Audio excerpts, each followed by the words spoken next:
Alors, moi je me présente, je suis professeur Hubert Mignon, donc je suis à la faculté des sciences et techniques et j'ai l'honneur de modérer ce panel et j'en profite pour remercier le directeur de la recherche et de l'innovation de l'UCAD, le professeur Samb en fait, d'avoir organisé ces journées et le professeur Idrissa Sarr. Bonjour, merci beaucoup d'abord aux organisateurs et je félicite les collègues de l'UCAD et des centres d'excellence parce que c'était un vrai challenge d'organiser ce salon de l'innovation. J'en sais quelque chose parce que sur les 54 centres, il n'y en a pas beaucoup qui ont pu organiser et l'UCAD fait office de référence aujourd'hui. Je m'appelle Maïssa Baye, je suis enseignant-chercheur à l'Université Gaston Berger de Saint-Louis en informatique. Je suis par ailleurs le président de l'ASCI, qui est l'association de la communauté de recherche en informatique au Sénégal. Alors, mon nom c'est Papa Ibrahima Ndiaye, je suis enseignant-chercheur en mathématiques à l'IADB, mathématicien modélisateur dans le domaine de la santé et de l'écologie. Et aujourd'hui, je suis en train d'aborder la sécurité alimentaire il y a quelques années, depuis 2018. Voilà, je suis du secteur en charge du partenariat, de la recherche, de l'Université de Bombay. Je suis aussi membre fondateur de l'UNISCO, l'unité mathématique des systèmes complexes. Voilà, donc il travaille sur l'informatique et les mathématiques. Que je partage avec le collègue et ami, professeur Maïssa Baye, donc qui dirige un grand projet là-dedans. Voilà, donc c'est en quelque sorte ce que je fais à part voilà, donc de participer comme responsable de pôle innovation du CA Agir et aussi un contributeur du DLA 5.3 qui est dans le cadre qui organise en quelque sorte, voilà, donc avec l'appui de nos directeurs, ces activités de la semaine de l'innovation en rapport avec l'UCAD. Moi, c'est Dr Fatimata Bintou Hassedine Diouf, mais tout le monde m'appelle Binta, donc c'est mon petit nom, c'est plus simple. Je suis agronome de formation. J'ai un parcours un peu non universitaire, donc je suis en terrain inconnu, mais je collabore toujours avec les collègues grands, amis de l'université. Je suis un produit du ministère de l'Agriculture et de l'Équipement rural d'alors. Donc, je suis passée par la recherche à l'ISRA et maintenant je suis la directrice de la recherche, développement et des innovations à l'ANCAR. ANCAR, c'est l'Agence nationale de conseil agricole et rural. Donc, j'en profite aussi pour remercier vraiment les organisateurs de cet événement qui est d'une grande importance et le thème abordé nous intéresse au premier point, d'autant plus que depuis un certain nombre d'années, nous sommes dans une phase de modernisation vraiment de nos outils et approches de conseil agricole et rural. Merci beaucoup. Le premier point qu'on va aborder, c'est l'IA au service de l'agriculture de précision. Le deuxième point, ça sera l'IA pour la sécurité alimentaire. Le troisième point, c'est les défis éthiques de l'IA dans l'agriculture. Et le quatrième point, c'est le rôle des politiques publiques. Donc, on va revenir sur chaque sous-thème. Donc, on va commencer par l'IA au service de l'agriculture de précision. Donc, chers panélistes, donc, nous avons deux questions sur lesquelles peut-être on va revenir. C'est comment l'IA peut optimiser l'utilisation des ressources. On parle ici en termes d'eau, d'engrais, pesticides. Et quels sont les avantages de l'agriculture de précision pour les petits exploitants? Merci beaucoup, professeur, pour cette question. La première qui concerne l'IA au service de l'agriculture, pour dire déjà comment l'IA peut optimiser l'utilisation des ressources. La plus évidente et qui commence à faire ses preuves, je pense depuis 2012 au Sénégal, il y a beaucoup de projets autour de l'irrigation intelligente. Et la construction même de systèmes d'irrigation intelligent qui combine l'IoT et ce qu'on appelle aujourd'hui l'IA en essayant de prédire quels sont les besoins des plantes, c'est quelque chose qui est maintenant sur le plan technique bien connu. Et ce que ça permettrait de faire, c'est de réduire déjà les besoins en eau, parce que, par exemple, dans la zone des Niayes, quand on est allé les voir, ils nous disaient que chaque année, en fait, ils étaient obligés de creuser de plus en plus profondément pour avoir accès à l'eau pour l'irrigation. Et ça, c'est un problème, parce que ça veut dire qu'il y a une surutilisation de l'eau, peut-être plus que nécessaire. Et à côté, ils ont le goutte à goutte qui consomme moins d'eau, mais qui pourrait mieux marcher. Et l'IA permettrait d'avoir le juste milieu entre le fait de mettre plus d'eau que nécessaire et le fait de ne pas en mettre assez pour limiter le développement des plantes. Je ne vais pas rentrer dans les éléments agronomiques, mais l'optimisation de l'utilisation de l'eau avec de l'irrigation intelligente, c'est quelque chose qui est éprouvé. Il y a une entreprise sénégalaise qui a gagné le prix de l'innovation numérique avec Tolbi. Et eux, en fait, ils ont pu mettre ça en place, pas en mettant en place un système d'irrigation, mais en envoyant des informations pour indiquer à l'agriculteur à quel moment est-ce qu'il faut arroser et quelle est la quantité d'eau qu'il faut arroser. Ça réduit la pénibilité déjà, parce qu'au lieu de passer une demi-journée à arroser, ils ont des moments précis durant lesquels ils peuvent faire l'arrosage. Alors sur le point de l'utilisation des engrais, le respect des filières techniques, c'est un terme que j'ai découvert avec des agronomes. Il y a un conseiller agronome qui vient sur le terrain et qui explique aux gens quelle est la quantité et quels sont les engrais qu'il faut utiliser. C'est très important, mais malheureusement, beaucoup de gens suivent un principe très simple, c'est que quand quelque chose donne des résultats à petite échelle, à petite dose, quand on augmente la dose, on va avoir plus. Donc ils ont tendance à en mettre plus que nécessaire, et peut-être pas de manière étalée. Et l'IA peut permettre, avec aujourd'hui l'IA générative qui est conversationnelle, c'est-à-dire qu'on lui pose des questions, il répond, c'est possible de leur indiquer à différents moments quelles sont les quantités et les types qu'on peut avoir sur les engrais et les pesticides. Alors pour les pesticides, je ne vais pas parler des pesticides, peut-être pas des pesticides spécifiquement, mais d'un projet qu'on a eu sur la reconnaissance des maladies de plantes à partir de feuilles. Parce que un des problèmes, c'est que très souvent, entre le moment de l'identification de la maladie et l'intervention des techniciens, on a le temps d'être dans un état de non-retour. Et aujourd'hui, avec de l'IA, on est capable, avec une application mobile, de pouvoir très rapidement, même quand c'est à l'échelle initiale, de dire quelle est la maladie pour permettre, par exemple, soit d'alerter ou de prendre contact avec des techniciens, soit de directement aller acheter le produit correspondant, parce que les traitements sont aujourd'hui bien documentés pour permettre à l'agriculteur d'avoir une avance sur ça. Alors pour les petits exploitants ici pour l'agriculture de précision, c'est un peu aussi cela, parce que l'agriculture de précision permet non seulement d'augmenter le rendement, mais de réduire l'investissement nécessaire pour augmenter ces rendements-là.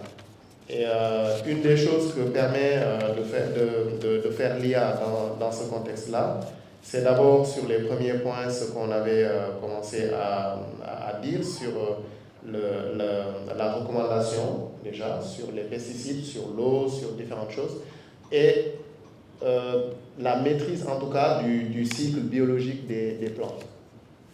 Donc quand on a sur la serre, on a des capteurs de température qui vous disent exactement ou qui vous indiquent quand ça commence à être un problème, ça vous permet de mieux maîtriser ce que vous faites, parce que si vous prenez les petits exploitants, parfois le contrôle des phases est parfois brouillon. Je suis désolé de dire, ils ont des connaissances, mais parfois c'est brouillon. Nous qui ne sommes pas spécialistes, on les voit parfois, c'est beaucoup d'efforts, mais qui ne sont pas basées forcément sur des connaissances précises. Mais l'IA peut permettre en tout cas que l'information de l'expert puisse être accessible à l'agriculteur, mais directement sur le smartphone. Je vais terminer par ça. Maintenant, le challenge. Le challenge qu'on a, c'est qu'il faut que cette information technique-là soit traduite sur un langage et une langue que l'agriculteur peut comprendre. Parce que si les recommandations sont en français, ben, les gens peuvent ne pas comprendre. Et je pense qu'aujourd'hui, l'IA peut enlever la nécessité d'alphabétiser les gens pour qu'ils puissent avoir accès à un savoir technique. Si vous regardez, WhatsApp est un exemple d'outil où on n'a pas besoin d'alphabétiser les gens. WhatsApp est devenu très populaire pour une raison en particulier, c'est qu'on n'a pas besoin de savoir lire et écrire pour l'utiliser. Et pour communiquer, on n'a pas besoin d'écrire, on peut parler. Et si on peut imaginer que cette information ou les services que l'IA rend peuvent être, pour avoir une traduction orale dans les langues des personnes qui peuvent communiquer aussi en parlant à l'IA, pas en l'écrivant, mais en lui parlant, ça peut permettre de démocratiser plus rapidement l'outil et on n'a peut-être même pas besoin de promotion. Parce que les agriculteurs, ce que j'ai vu, c'est qu'ils sont très pragmatiques. Les agriculteurs, si vous venez, vous leur dites que cette technologie, elle est bonne pour vous, si ça rapporte de l'argent, l'année prochaine, quand vous arrivez, ils vont l'adopter sans que vous n'ayez besoin de le faire. C'est quelqu'un un spécialiste de un technicien qui nous disait ça. Il disait le goutte à goutte, quand on est venu, les gens nous ont dit, mais nous, on passe toute la journée à verser de l'eau, ça ne nous aime pas. Vous venez avec vos gouttes là et vous pensez que ça va marcher.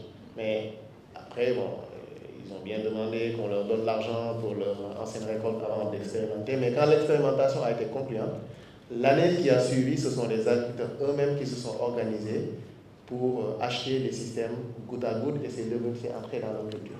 Mais en gros, la technologie, quand elle fait ses preuves sur le plan économique, sur l'agriculture, les gens l'adoptent sans qu'on ait besoin forcément de faire beaucoup de promotion. Je vais m'arrêter là. Il y a la collecte qu'on peut faire avec l'IA qui peut déterminer les fruits qui sont mûrs, parce que bon, il y a des outils et des algorithmes qui peuvent être développés par rapport à ça, au lieu que la cueillette se fasse avec d'autres. Au niveau je veux revenir un peu sur l'exploitation agricole qui contient les bioagresseurs, donc qui contient les pollinisateurs, et tout ça doit vivre dans un écosystème. L'importance de l'IA, c'est quand même, il y a quelques exemples où vous pouvez avoir l'IA peut déterminer les bioagresseurs et avec des objets sonores et autres, les répulser sans pour autant modifier l'écosystème. Donc c'est une technologie qui est assez puissante pour la préservation de l'écosystème et la préservation des ressources. Parce que quelque part, avec l'engrais, en fait, nous savons que l'engrais, surtout l'engrais qui est chimique, a un impact négatif sur l'écosystème agricole. Et ces conséquences peuvent en fait limiter la production et même exclure certaines terres de la production. Avec l'IA, l'agriculture de précision, on saura les doses d'engrais qu'il faudrait mettre en œuvre, voilà, donc qui auront moins d'impact sur le sol. Et aussi, il y a les mesures biophysiques du sol, donc que vous connaissez bien, il y a des quantités de données. Et avec l'IA, on peut déterminer les données, les informations et faire des synthèses. Ce qui est très intéressant que j'ai vu, voilà, donc c'est réalisé au Sénégal, c'est réalisé par des étudiants de l'UCED, donc qui ont développé des applications pour les agriculteurs. Avec le smartphone, ils peuvent monitorer tous les systèmes agricoles avec l'arrosage pour pouvoir réduire la consommation d'eau. Voilà, donc la consommation voilà, donc de tous les ingrédients, surtout les intrants qui y vont. Alors, bon, la question de l'eau, nous l'avons connue. Au niveau du bassin arachidier, vous connaissez, on a deux problèmes de l'eau.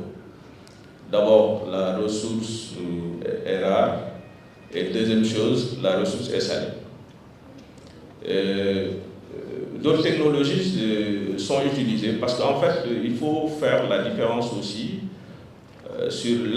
entre l'agriculture intelligente et l'IA. L'IA qui est une partie intégrante de l'agriculture intelligente. L'agriculture intelligente utilise les autres technologies, mais l'IA peut être utilisée dans ces cas-là avec toutes les informations que l'agriculteur a pour pouvoir optimiser les techniques culturales, ainsi de suite, pour pouvoir alerter avec un smartphone qui pourrait donner aux gestionnaires de l'exploitation agricole toutes les informations et monitorer. Il y avait un deuxième aspect, professeur, que je voulais soulever concernant l'agriculture. Les exploitations familiales sont dans un écosystème et l'agriculture aussi est reliée à l'élevage. L'élevage est une partie intégrante de l'agriculture. Et aussi, il y a ce qu'on appelle le confort énergétique et aussi la conservation. Donc, le confort énergétique de l'exploitation, des exploitations, que ce soit l'exploitation animale, tous les objets, en fait, tous les caractéristiques et déterminants du monitoring qui sont valables pour le sol sont aussi valables pour l'exploitation animale, comme quand vous faites de l'agriculture et autres, pour faire tout le monitoring pour pouvoir intervenir à temps. Moi, je voulais peut-être remonter un peu plus en haut, avant que l'on utilise l'IA, parce qu'en fait, il y a un certain nombre de défis auxquels notre agriculture est confrontée. Notamment, je vais commencer par l'augmentation de la population, qui est là, croissante. Nous avons les changements climatiques qui sont là. Nous avons les guerres, la guerre ukrainienne qui nous a fortement impacté, les maladies comme la Covid qui sont passées, et puis il y en a d'autres, je vais m'arrêter là. Maintenant, nous sommes confrontés à répondre à un besoin de nourrir toute cette population-là, et maintenant, vu les orientations de nos nouvelles autorités, à aller vers une souveraineté alimentaire. Comment il faut le faire? Et toujours dans ce contexte, il faut savoir qu'il y a un vieillissement de la population agricole. Ceux qui pratiquent, je ne dis pas de la population rurale, ceux qui pratiquent réellement l'agriculture, cette population-là est vieillissante. Et de notre côté, les jeunes, il faut le dire, ils ne veulent plus faire de l'agriculture. Avec les conditions de pénibilité, de difficulté, et ils veulent avoir des revenus très rapidement. Donc nous sommes dans ce contexte. Il y aura moins de monde qui vont pratiquer de l'agriculture, peut-être moins de terre, et plus de bouches à nourrir. Et là, vraiment, l'utilisation du numérique, et notamment de l'IA, est une opportunité à saisir. Et comme je sais, je pense que l'année il y a 2 ans, on pourra de 2 ans, professeur Maïssa, avec le professeur Lamé, nous avons vraiment eu un atelier pour faire le tour et explorer tout le potentiel que l'IA peut nous offrir et nous permettre d'aller dans vraiment l'optimisation. Si je viens vers le conseil agricole, nous sommes là pour appuyer les producteurs à augmenter leur production, leur rendement, un gain de productivité et un gain de revenus. Donc, qui dit gain, dit moins d'investissement. Et l'IA nous permet de prendre des décisions rapidement quand on a l'information. Parce que dans tous les secteurs, aussi bien l'agriculture, quand on a l'information, on a le pouvoir de décision. Donc, prendre une décision rapidement. Qu'est-ce qu'on va faire dans notre exploitation? Et généralement, de quoi nous avons besoin? C'est de l'eau, comme c'est stipulé dans les notes conceptuelles. C'est des pesticides, c'est vraiment de l'engrais. Et c'est ça qui permet à la plante d'être dans les bonnes conditions pour exprimer tout son potentiel. Et aussi, ce que mon voisin disait tout à l'heure, il y a aussi tout ce qui est production animale et essence forestière, parce que quand même, il faut voir l'agriculture avec grand A. Et tout cela, ils ont besoin des mêmes choses en fait. Ils ont besoin des mêmes choses. Et nous avons besoin à ce moment-ci d'optimiser les ressources. Et quand on a l'information, l'IA nous permet rapidement de traiter un certain nombre de données pour prendre une décision. Je vais vous parler d'une expérience, ou bien de deux expériences que nous avons eues à Lanka. Premièrement, c'est dans le cadre d'un projet avec la Banque mondiale qui s'appelle ECRA, où nous avons essayé d'expérimenter, de mettre ensemble l'utilisation des données géophysiques, l'utilisation de l'information climatique et l'utilisation des besoins, des spéculations qui sont en cours pour automatiquement générer un message de conseil qui est envoyé par la suite à l'agriculteur. Et là, on le faisait avec des, comment on appelle ça, les informaticiens, ça peut être des algorithmes, parce que moi j'ai dit juste ce dont j'ai besoin, et eux ils s'exécutent, ils essaient de répondre, donc je pense que c'est des algorithmes qui sont derrière.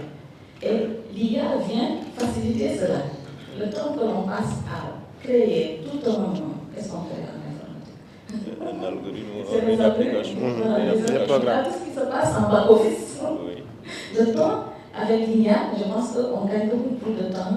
Et de ce que j'ai compris en côtoyant les collègues, mes soeurs et amis, je sais qu'on a le plus de données qu'on a à disposition, plus facile. Les moteurs qui sont utilisés avec l'IA génèrent des données qui sont fiables, qui peuvent nous appuyer. Donc ça, c'est quelque chose que nous avons expérimenté et nous avons eu l'utilité. L'autre expérience que je voulais vous partager, c'est un projet qui s'appelle le Digital Village Initiative. Ce projet, il a parlé tout à l'heure de la start-up Tolby, on était ensemble dans ce projet-là, où nous avons voulu, dans un village, proposer un paquet de technologies digitales, à savoir des applications qui permettent de conseiller les producteurs, mais aussi une plateforme de commercialisation et tout ce qui s'ensuit. Donc il y a le conseil, il y a l'information climatique, il y a la commercialisation que nous avons mis ensemble. Mais c'était des choses superposées en fait. On avait une plateforme pour le conseil, une plateforme pour la commercialisation, une plateforme pour le suivi à distance des parcelles. Vous imaginez bien que c'est intéressant, ça aide les producteurs, mais c'est un peu lourd. Oui. Donc, on s'est dit qu'avec l'IA, quand même, il y a moyen d'agréger tout cela, de les mettre ensemble, pour avoir juste un seul support. Et c'est ça, ça permet aux producteurs de prendre une décision facilement. Et ce que nous avons fait là-bas, c'est que le producteur, avec son smartphone, parce que nous sommes allés, on s'est rendu compte que maintenant le smartphone, même si ce n'est pas cher, ça peut être, on peut avoir un smartphone très cher, comme pour les professeurs, ou bien un smartphone de moins de 50 000, comme nous les agriculteurs.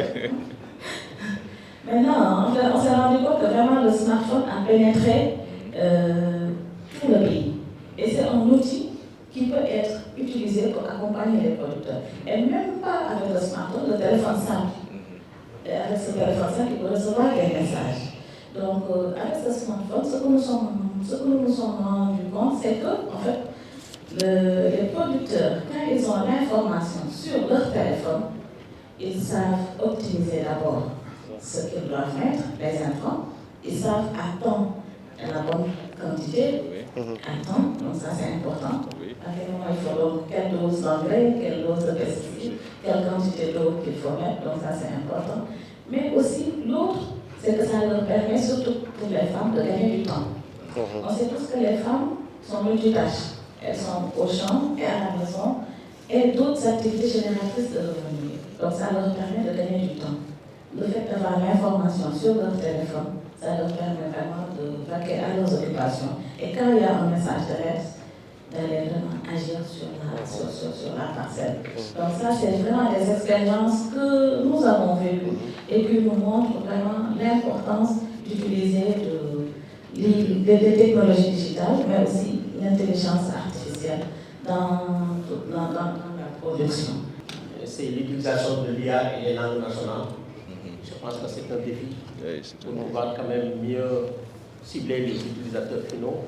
On a parlé de l'IA, de l'agriculture avec grand A, qui veut dire qu'il faut l'agriculture et la partie élevage, mais ensemble.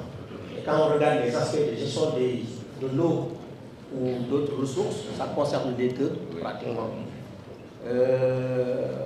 On a parlé de systèmes intelligents qui existaient avant l'IA, que l'IA apporte ce qu'on appelle la précision et la prédiction. C'est les deux choses que l'IA va apporter en plus de ce qui existait par rapport au système intelligent. On a parlé aussi en fait de l'utilisation de l'IA pour augmenter la production, ça c'est un aspect très important, avec peu de bras, moins de bras et plus de production. Et je pense que ça aussi c'est des choses sur lesquelles les gens devraient pouvoir travailler. Mais tout ça en fait en résumé, pour faire de la précision, pour faire de la prédiction, il faut des données. Et les données, il faut les collecter. Donc je pense que c'est un aspect très important sur lequel les collègues vont revenir.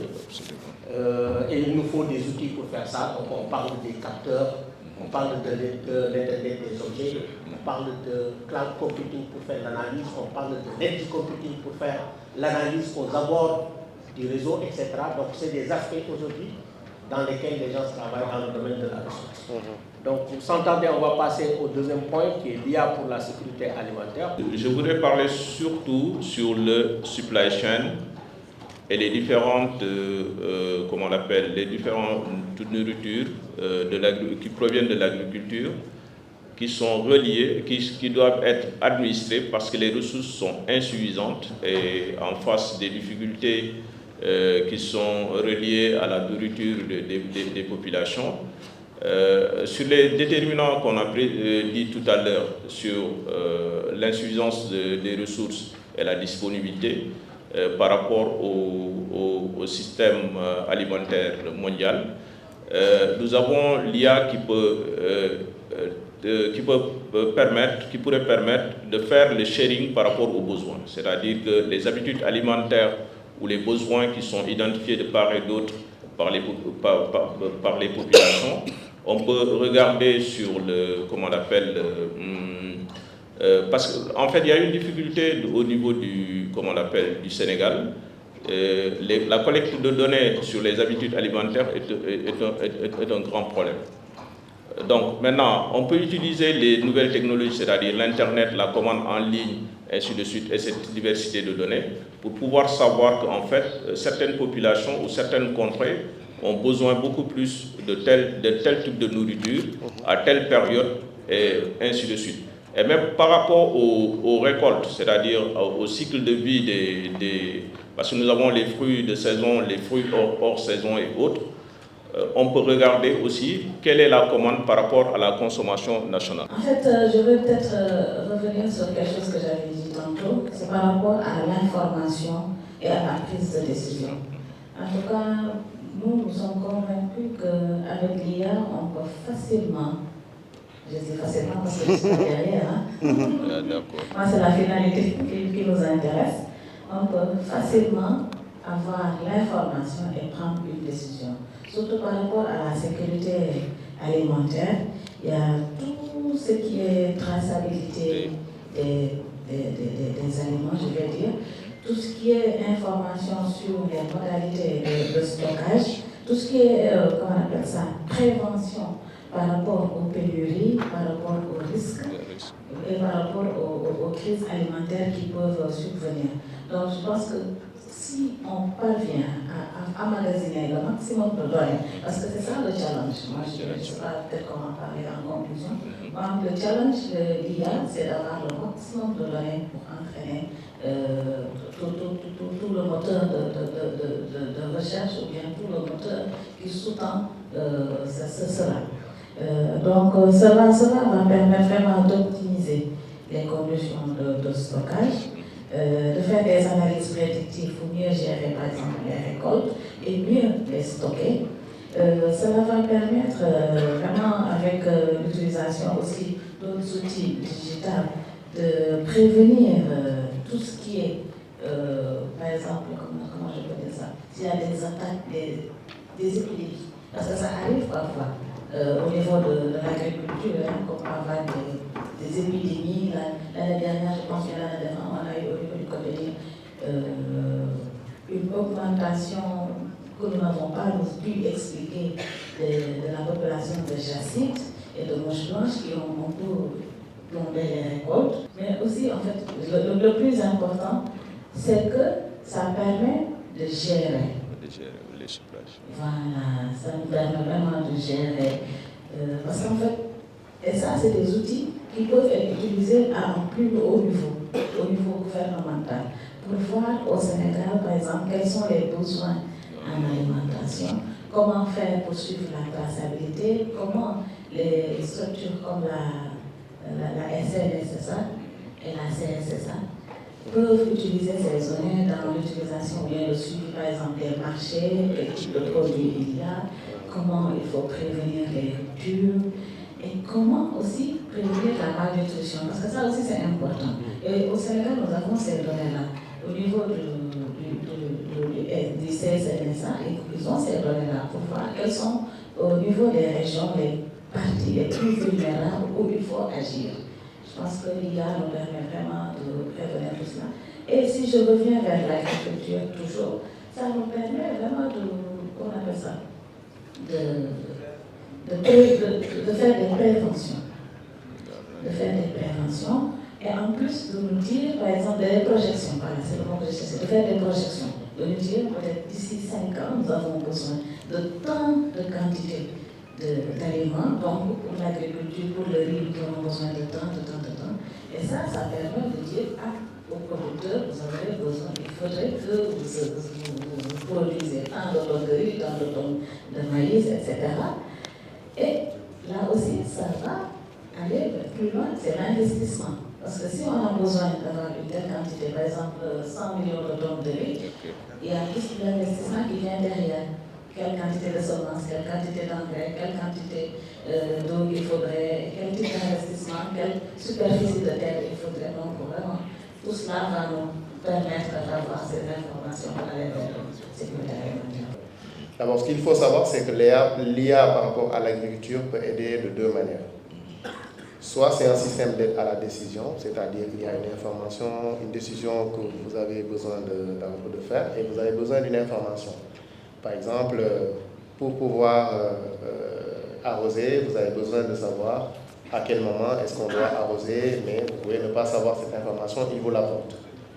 Ça peut être aussi le deuxième type de service que l'IA peut avoir, c'est un système d'automatisation avec de l'IoT. Avec un software, on contrôle des machines. Ça peut être un moteur pour déclencher, ouvrir le robinet, arroser ou autre. Ce sont principalement les deux types de services que l'IA peut fournir. Donc la première, c'est vraiment une information. La deuxième, c'est qu'il fait une tâche pour vous. Et pour ça, l'IA, vous avez aujourd'hui 3 types d'IA qui sont en train de s'imposer pour être utilisés dans le cadre de l'agriculture. La première, qui est la plus ancienne, c'est l'IoT. On appelle Internet des objets. Ce sont des capteurs qui vous permettent de récupérer des informations, par exemple le pH de l'eau, l'humidité, etc. Et vous avez aussi la possibilité d'utiliser ce qu'on appelle des actionneurs, ça peut être des moteurs ou autres, pour pouvoir contrôler. Ensuite, vous avez le deep learning, qui est l'IA qui permet de prédire des choses principalement, de reconnaître. Par exemple, si vous avez besoin de reconnaître les espèces de semences et autres, c'est le deep learning qui va vous aider. Si vous avez besoin de classer ou de détecter une maladie, c'est le deep learning qui vous permet de faire ça. C'est vraiment de la reconnaissance des choses que l'être humain peut-être sait faire, mais que vous avez besoin d'automatiser avec de l'information. Et ensuite, vous avez l'IA générative, qui est la dernière génération dont on parle en fait. Quand on parle aujourd'hui d'IA, on parle beaucoup d'IA générative. L'IA générative, c'est un ordinateur ou une intelligence artificielle qui est capable de converser avec un individu comme si c'était une personne. Et il vous apporte de l'expertise parce qu'il a beaucoup d'informations sur différents domaines. Par exemple, cette IA générative pourrait remplacer un expert technique qui vous apporte de l'information des différentes indications. J'imagine que le rôle de l'expert va changer en étant la création de nouvelles connaissances qui sont inconnues. Ça va plus être là que forcément le conseil tel qu'on le faisait. Mais ça, quand on parle de cette IA-là, il faut le séparer de l'informatique classique, que sont les systèmes d'information. Si vous avez besoin à tout moment de savoir où sont les personnes, ceci, quels sont les, etc., ça c'est de l'informatique classique. C'est du génie logiciel, c'est le fait de développement. Bon, vous pouvez vous permettre de les confondre parce que le service de l'IA en chaîne est fourni à travers du génie logiciel. Donc ça, je voulais faire cette précision pour qu'on sache un peu que l'IA, vraiment aujourd'hui, c'est du système d'aide à la décision et de l'automatisation principalement. Maintenant, par rapport à la question sur la sécurité alimentaire, j'ai noté à peu près 4 à 5 points. Le premier problème qu'on a pour la sécurité alimentaire, c'est que j'ai lu un chiffre qu'on perd à peu près 20% des récoltes au Sénégal. C'est-à-dire aujourd'hui, l'oignon, on importe de l'oignon alors on importe de l'oignon je crois sur 6 mois, alors que si on avait conservé toute la récolte, ce ne serait pas 6, mais on aurait pu fournir le Sénégal en 8 mois. Parce que la production est suffisante pour fournir le Sénégal en 8 mois. Mais ça, sur ce point-là, on a besoin d'avoir des stores pour stocker et un système de surveillance. On a un de nos étudiants qui avait travaillé sur un nez électronique qui est capable de sentir, par exemple, les degrés de pourriture d'oignons et de pommes de terre pour essayer de voir quel est le degré de pourriture et dire à la personne, voilà, il est important que vous veniez traiter, et c'était fait en collaboration avec les collègues du Bénin. Ensuite, le deuxième point de sécurité alimentaire qu'on a, c'est un débat de chaque année. C'est la production. Combien de tonnes de riz est-ce qu'on a produit au Sénégal? Combien de tonnes d'arachide on a produit? À chaque fois, je suis ébahi quand des universitaires me disent « ouais, ou l'État dit on a tant millions de tonnes », les autres disent « non, c'est avec ou sans coquille ». Après, les autres reviennent pour dire en fait, c'est comme si on n'était pas sûr réellement au Sénégal de la quantité qu'on a. Et même avec le riz qui est un des aliments les plus consommés, le chiffre qu'on donne, en réalité, c'est le chiffre brut, c'est-à-dire avec les coquilles et tout, alors qu'au final, en fait, on a à peu près 20 à 30% de moins que la valeur qui est annoncée. Alors, ce qui est bien, c'est que je parle aussi pour les expérimentations qui sont faites au Sénégal. Avec des images satellites, aujourd'hui, on est capable, pour certaines catégories de plantes, d'évaluer le rendement, pour dire globalement dans cette zone, voilà l'estimation, et cette estimation en général, bon, pour le moment, on a des problèmes de validation, il faut le reconnaître au Sénégal. Parce que même si on a des modèles IA, on n'est pas encore aller jusqu'à les expérimenter sur le terrain pour voir si ça marche réellement ou pas. Mais aujourd'hui, en tout cas, on a la capacité d'évaluer le rendement avec des images satellites sur le terrain. Ça, c'est l'évaluation et le stockage. Le troisième, ce sont les semences. Ça, c'est un vrai problème de sécurité alimentaire parce qu'au Sénégal, un des problèmes qu'on a, c'est le décalage entre le calendrier normal des semences et le moment où les semences sont distribuées et la qualité des semences. Donc aujourd'hui, avec de l'IA, on est capable de détecter des problèmes ou de classer les semences en fonction de leur rendement. On avait commencé un travail, malheureusement, qu'on n'a jamais pu avancer dessus, avec Africa Rice, pour voir dans leurs champs expérimentaux, parce que c'est comme ça qu'ils font. Ils font des carrés, ils sèment et ensuite ils regardent quels sont avec des indicateurs, quelles sont les variétés qui produisent le meilleur rendement. Mais avec de l'IA et des drones, on est capable aujourd'hui de collecter ces informations en survolant une fois par journée les informations sur les semences. Et ce qu'ils font manuellement, parce qu'ils viennent, ils mesurent manuellement ces données-là. Aujourd'hui, il y a plein d'aliments qui pourrissent durant le transport. Pas le stockage, mais le transport. Parce que c'est le même camion qui va aller vouloir partir de Saint-Louis et finir à Kaffrine, alors qu'on aurait pu avoir des stores intermédiaires. Et même parfois, il part de Kaffrine, il va vers Dakar. Ensuite, de Dakar, la redistribution se fait. Donc, sur les filières de distribution, il est possible de faire quelque chose. Pour le moment, je ne connais pas de travaux au Sénégal dans ce sens-là, mais c'est quelque chose sur lequel, s'il y a des données, on est capable de travailler dessus. Je vais m'arrêter là, mais sur la sécurité alimentaire, il y a vraiment des choses à faire. Donc pour aller vite sur le point 3, on peut changer de paradigme. J'ai 3 questions. Je pense que je vais donner une question à chaque panéliste. Ça permettra d'aller vite. Donc le point 3, c'est les défis éthiques de l'IA dans l'agriculture. Donc Madame Dr Diouf, si on peut répondre à la question comment garantir l'équité et l'accès à l'IA dans le secteur agricole. Il y a premièrement tout ce qui est fiabilité. Parce qu'en fait, je l'ai dit parce que c'est quelque chose qui est resté gravé dans ma mémoire quand on en a discuté avec les collègues, que l'IA a besoin de données pour vraiment entraîner les processus qui sont à l'intérieur. Les modèles, merci beaucoup, les modèles. Une fois, je me suis amusée, quand même ça m'intéresse beaucoup, à poser une question à ChatGPT. Je lui ai demandé, je pense que je faisais une recherche sur un sujet quelconque, mais les informations et les dates que ChatGPT m'a proposées n'étaient pas bonnes. Et là, j'ai compris vraiment toute la mesure d'avoir des données pour entraîner les modèles. S'il n'a pas l'information, il ne peut pas le donner. Et là, il va peut-être chercher ce qui s'approche le plus de ce que moi je lui ai demandé. Donc, ça veut dire que c'est pas encore l'Eldorado. Nous avons besoin, notre premier outil de base, c'est la formation. Information, sensibilisation, formation, surtout, parce que nous appuyons des communautés.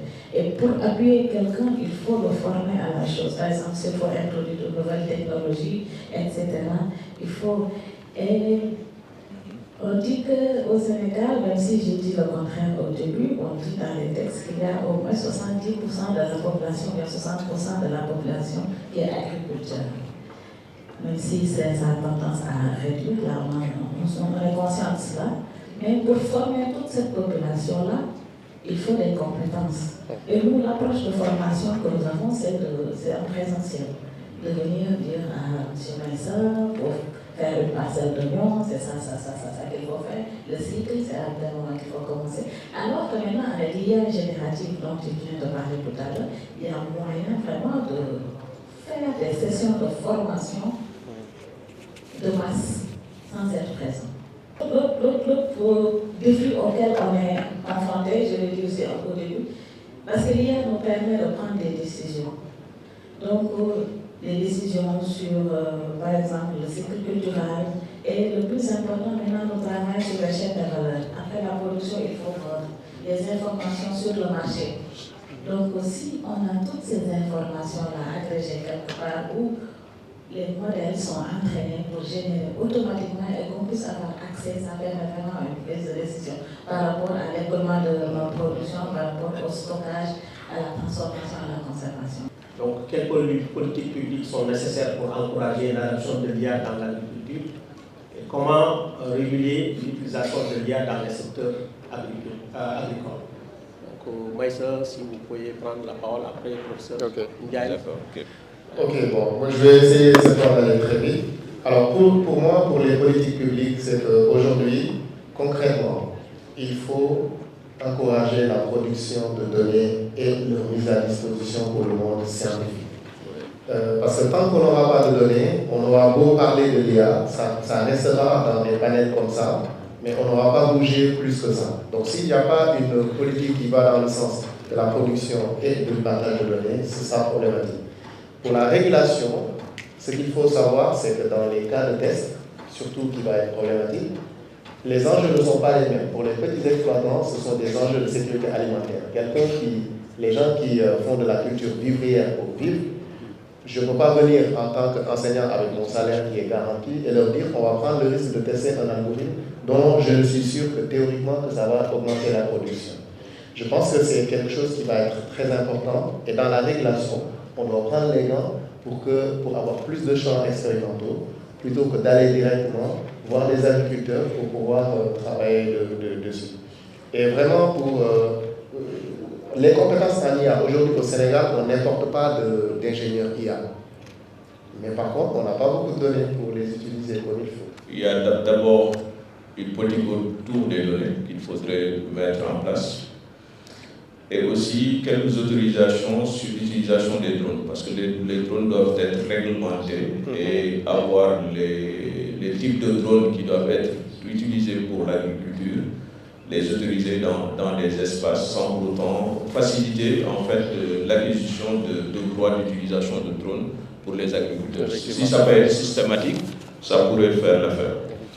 Voilà, donc pour la régulation de l'utilisation de l'IA dans le secteur agricole, je trouve qu'en fait, nous devons encourager en fait l'innovation dans ce domaine. C'est-à-dire que avoir un contrôle de l'ensemble des outils qui doivent être utilisés et développés par nous-mêmes pour pouvoir autoriser dans le même temps sur le cadre politique de droit d'utilisation pour pouvoir aider les exploitations agricoles. C'est vrai qu'il faut réguler, c'est peut-être un pas de réguler, c'est qu'il faut anticiper.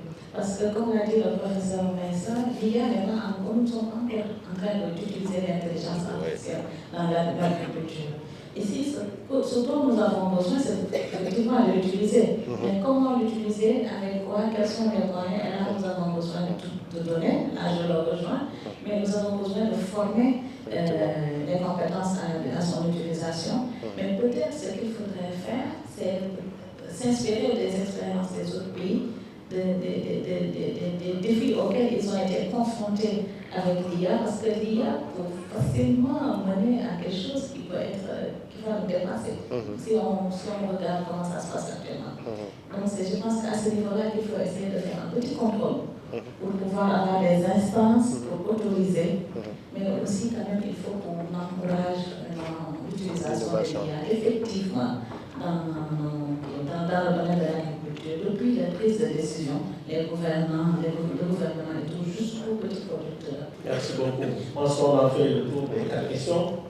Donc, on ne va pas trop s'attarder là-dessus. La seule chose que je voulais ajouter peut-être, c'est qu'on parle de données, on parle de politique publique, mais quand même, pour la mise en place de ces données, il faut développer des infrastructures. Donc, il nous faut en fait des centres de données pour faire les analyses les plus avancées. Il nous faut du réseau, il nous faut des équipements, donc des équipements de type IT, des équipements de computing pour pouvoir faire des systèmes embarqués.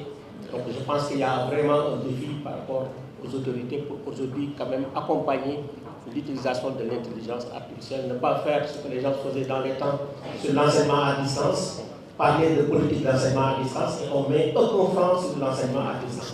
Donc là aussi, il ne faut pas que les gens parlent d'IA, sans il faut quand même mettre des moyens pour développer